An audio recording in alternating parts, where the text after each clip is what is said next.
Un innovativo intervento di trapianto di fegato effettuato da un'equipe dell'azienda ospedaliera di Padova apre nuove prospettive di cura per tumori finora inoperabili e amplia le possibilità di trapianto da vivente. Rossana Caviglioli e Claudio Rezzani.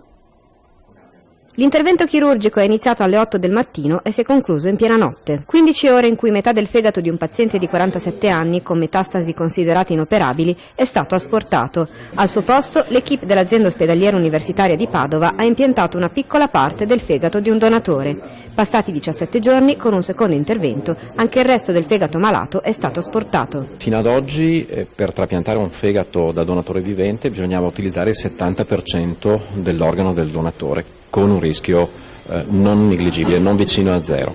Noi abbiamo utilizzato invece il 20% di un organo da donatore vivente con un bassissimo rischio. Abbiamo con delle tecniche molto sofisticate indotto una rigenerazione rapida. In 15 giorni il volume di questo 20% trapiantato è letteralmente esploso al doppio ed è riuscito a raggiungere quel volume che a nostro avviso era sufficiente a sostenere la vita. Una tecnica che, abbattendo il rischio per il donatore, apre nuove prospettive sui trapianti da vivente e offre nuove speranze ai pazienti con metastasi epatiche diffuse. Qui c'è la grandissima capacità di un'equipe, la continua ricerca e le capacità professionali di questo gruppo apre prospettive di terapia che prima non avevamo.